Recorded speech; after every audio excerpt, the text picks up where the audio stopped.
folks, J-Foo here, and welcome to Retroactive, where I review movies, games, and whatever I feel like reviewing at the time. The Netflix Godzilla movie came out today, part 1. I'm going to add that out there right now. And I just finished it, and I am, like, I have to explain it in this video, how I feel about this movie, but I will say this. I think it's good. I don't think it's the best, but given that it's part 1, I feel like it's going to get way better. So, with that being said, folks, let's begin with...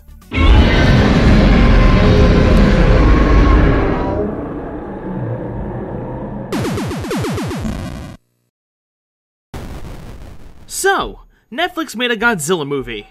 No, not that one. This is an anime.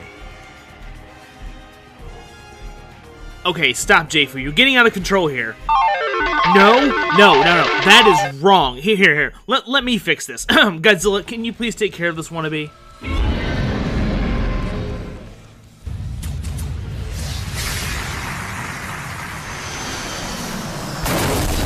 There.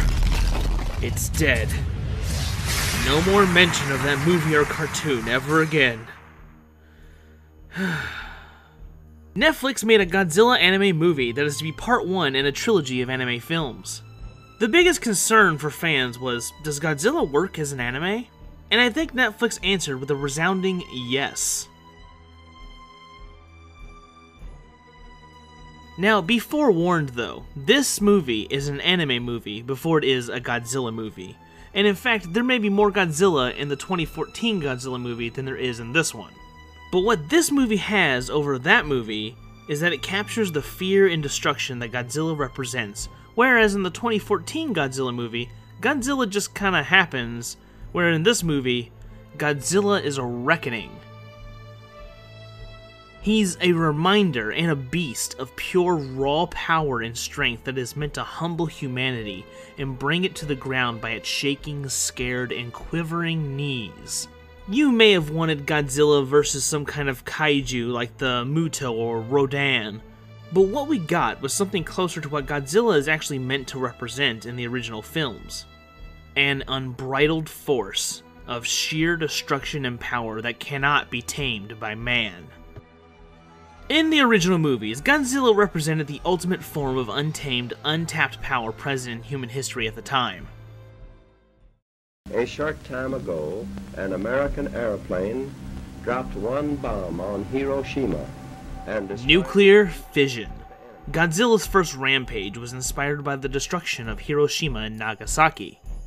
Now, it's important to point out that after a while, Japan no longer blamed America for the destruction of their two cities as much as they had before. But they came to realize that the wanton destruction of mankind was to blame. Japan heavily included themselves in that description, dedicating all their efforts to never participate, cause, or influence anything close to WW2 or the dropping of the bombs Fat Man and Little Boy ever again.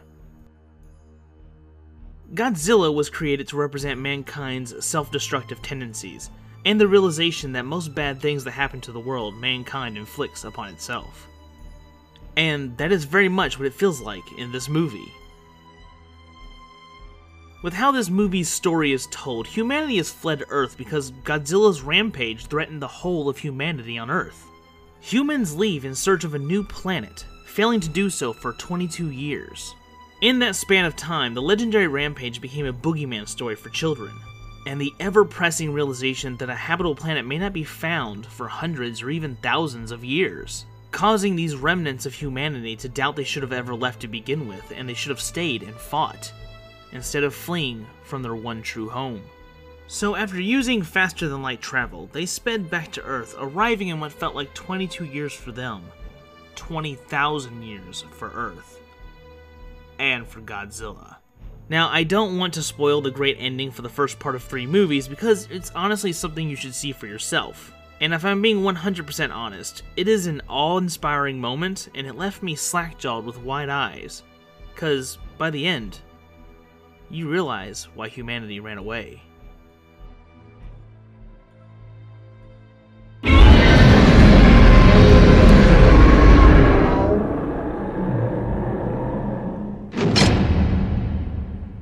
that being said, folks, I really wish I could tell you more about the story that happens in this movie, but honestly, it banks so much on what happens from beginning to end that I can't really tell you too much. Pretty much what I've told you in this video is most of the beginning of it, which I will say that's one point of tension I have with it.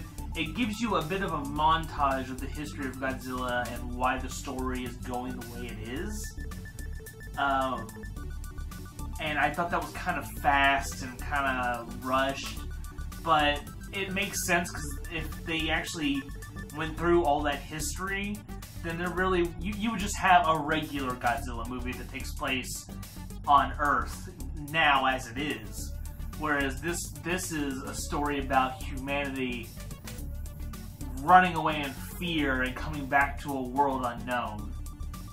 And that's very interesting. So I'm going to say it's about an hour and 20 minutes long, I think, or an hour 27 minutes long.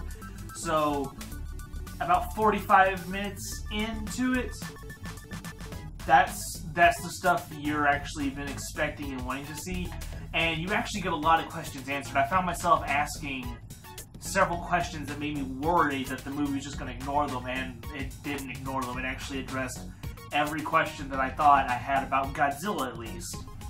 And and especially the whole 20,000 year gap that Godzilla experienced compared to the 22-year gap. And the reason for that is that they travel faster than light to one part of the galaxy and then back. So for them it was 22 years, and that was, I guess it was what, 11 years? No, it was 22 years. And then they traveled back to Earth even faster than before, risking actually destroying their entire fleet, essentially, to get back to Earth in the span of about a month, maybe less than that. It might have been like almost instantaneous. So for them, 22 years. For Godzilla, 20,000 years. So, which they thought it was only 10,000 years. So that's very interesting. And so with that being said, I don't mean to keep rambling. My best description of the show, and this is just my easiest descriptors. I'm not saying it's exactly like this, that it has to be this, or that everyone's going to see it like this. No. I would say Attack on Titan, by the sheer size and imposing figure that Godzilla is, and his complete disregard for humanity. That's what he represents, and that's a big theme in Attack on Titan. And then Mass Effect Andromeda. You're probably thinking, Mass Effect Andromeda? That's a horrible game and a horrible story. No, the story's alright. And and basically what I say is that, like, humans leaving for another galaxy is kind of where I'm getting at. That's what Mass Effect Andromeda was about, leaving one galaxy for another because there was a huge threat back in the other galaxy. And for this show, it's Godzilla. And then meets Godzilla. So Attack on Titan meets Mass Effect Andromeda meets Godzilla.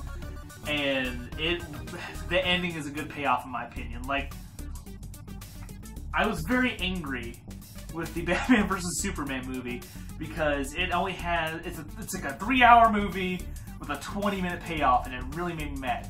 This is an hour and 27-minute movie with a scene at the very end that probably spans about 5 minutes that is way worth the wait and is jaw-dropping. I mean, I'm not even joking. This was my face in this reenactment. So there you go. So, with that being said, folks, I will end the show here, and if you haven't subscribed to the channel, hit that subscribe button down below, give it a like, share it around with your friends, and I'll see you guys on the other side. So, see you guys later. Bye-bye. Oh, and for what it's worth, have fun.